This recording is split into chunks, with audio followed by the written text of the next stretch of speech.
大家好，我是彩虹。今天咱们来做超好吃的枣年糕。150克去核的红枣，倒入开水浸泡15分钟，给它泡软。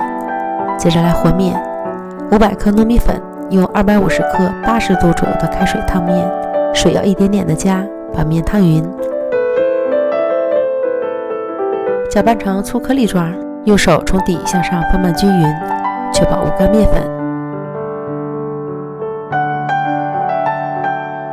抓一把可以转成团，这样就可以了。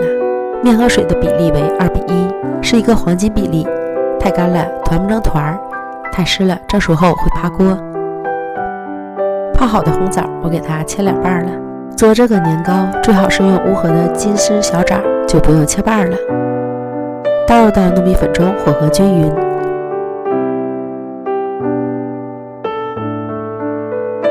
然后抓取适量糯米粉，用力转成团。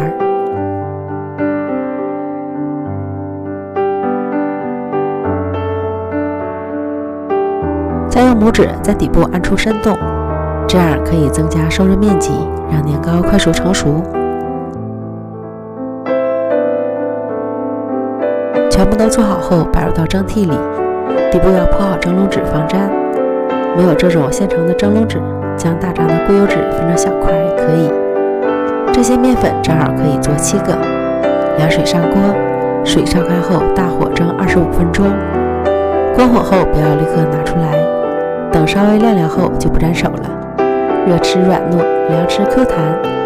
因为里面加了很多红枣，即使不加糖也很香甜，可以多做一些冷冻保存。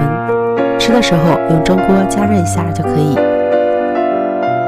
接着还有一种更好吃的做法，将年糕用保鲜袋罩好，放置1晚，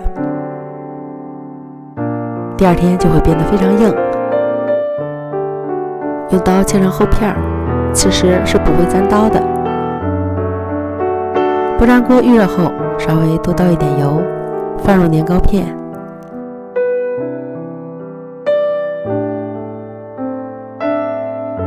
两面都给它煎至金黄酥脆，取出来装盘。